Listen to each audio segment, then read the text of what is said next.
2 কোটি বোরকা বায়না করেছেন। বোরকা হলো আমাদের মা বোনদের পর্দার জিনিস। আমরা পাকিস্তান পরে দেখতাম সব ঢাকা, চোখ টোক কাটো, 2টা ফুটা, আর এখন বিভিন্ন কাদের বোরকা বাড়িয়েছে।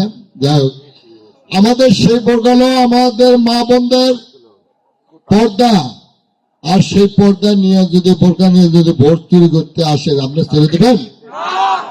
আমরা সেটা ছেড়ে দেবই না, করতেও দেব না। 30 লক্ষ শহীদের রক্তে, শহীদের বিনিময়ে, 3 লক্ষ মা বোনের ইজ্জতের বিনিময়ে আমাদের এই বাংলাদেশ ধ্বংস হয়ে যাক। বাংলাদেশে আবার অন্য একটা গোষ্ঠী আবার আরেকটা গোষ্ঠীতে পরিণত করুক, সেটা এই দেশের মানুষের মেনে নেবে না। আমরা যারা নতুন প্রজন্মের আছে তারাও মেনে নেবে না। ইতিহাস কলঙ্কিত হোক, সেটা আমরা করতে দেবই না। পরিষ্কার বক্তব্য। এটার মধ্যে যদি কোনো অস্বচ্ছতা দেখেন, আপনারা বয়কট করেন, আপত্তি নেই। আমি পরিষ্কার বলবো যে আমরা যা 71 সালের চেতনায় আছি, আমরা সবাই ঐক্যবদ্ধ আছি না? সনাতন ধর্মের লোক আছেন? কে কে আছেন? একটা আলামত আমরা দৃশ্যমান দেখতে পাচ্ছি। এই আলামত থেকে আমাদের রক্ষা পেতে হলে এই আলামতকে আমরা যদি কি বলে, আলামতকে যদি আমরা বিচ্ছিন্ন করতে পারি, সেই জায়গায় আমাদের ঐক্যের দরকার। ঐক্য কারা করব?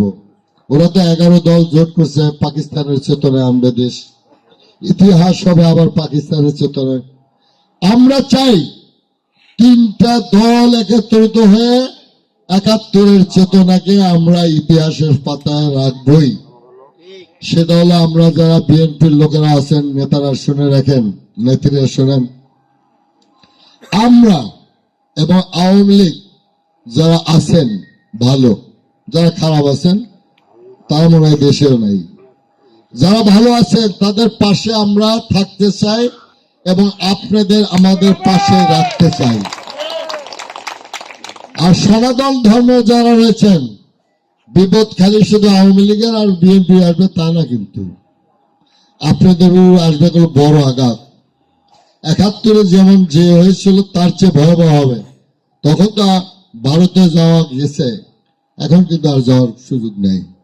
সেখানে বলবো যে আজকে সনাতন ধর্মের যারা আছেন, যারা আওয়ামী লীগের আছেন, যারা বিএনপির আছেন, আসেন আমরা ঐক্যবদ্ধ হয়ে 12 ফেব্রুয়ারি এই নির্বাচনের ধানের শেষ, মুক্তিযুদ্ধের চেতনার সেই ধানের শীষে ভোট দেব। সবাই রাজি আছেন? দেখ কারা কারা রাজি আছে? ভাই মা বোনেরাও রাজি আছে। দেখেন আমাদের কাজ, ইতিমধ্যে শুনছেন যে ষড়যন্ত্র কি করছে। 2 কোটি বোরকা বায়না করেছেন। বোরকা হলো আমাদের মা বোনদের পর্দার জিনিস। আমরা পাকিস্তান পরে দেখতাম সব ঢাকা, চোখ টোক কাটো, 2টা ফুটা, আর এখন বিভিন্ন কাদের বোরকা বাড়িয়েছে। যাই হোক, আমাদের সেই বোরকা হলো আমাদের মা বোনদের পর্দা, আর সেই পর্দা নিয়ে যদি বোরকা নিয়ে যদি ভোট চুরি করতে আসে, আপনি ছেড়ে দেবেন? আমরা সেটা ছেড়ে দেবই না।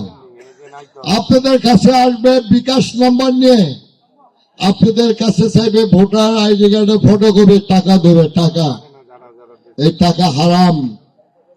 হিন্দু হন আর মুসলমান হন, এই টাকা কিন্তু প্রত্যেকের জন্য হারাম। এই টাকা ধরবেন না কেউ। গরিব এই পর্যন্ত বেঁচে আসেন না, এই টাকা না ধরলে কি হবে? মরে যাবেন? নিশ্চয়ই না। আর এই টাকা দিয়ে বড় লোক হয়ে যাবেন? তাও না। চরিত্র নষ্ট করবো না, চরিত্র কোনো প্রকার নষ্ট করবো না।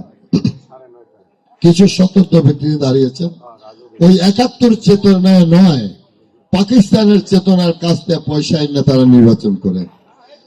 2024 সালের জুলাই আগস্টে যারা লুটপাট করেছেন, আওয়ামী লীগের টাকা পয়সা নিয়েছেন, হিন্দু ভাইদের কোনো ছাড়েন নাই। আমরা কিন্তু সব ইতিহাস আমাদের কাছে আছে, পাতা কিন্তু আমাদের কাছে আছে, আমাদের কাছে ডায়েরিতে লেখা আছে। দয়া করে এই সমস্ত কর্মকাণ্ড বন্ধ করেন, আর যেগুলো নিয়েছেন সেগুলো ফেরত দিতেন। আমি যদি নির্বাচিত হতে পারি, আমার দল যদি ক্ষমতায় থাকে, 2 আসনের মধ্যে কোনো মাদক থাকবে না, চাঁদাবাজ থাকবে না, ভূমি দস্যু থাকবে না। কোন সন্ত্রাস থাকবে না, স্পষ্ট কথা। আর যে সন্ত্রাসের লালন পালন করবে, মাদক যারা এই ডিপো লালন পালন করবে এবং ভূমিদস্যুতে যারা বন্ধুত্ব করবেন তাদেরও কিন্তু বিচার আছে। সে জায়গায় যদি প্রশাসনের কোনো লোক যদি জড়িত থাকে সেটাও মাফ করা হবে না।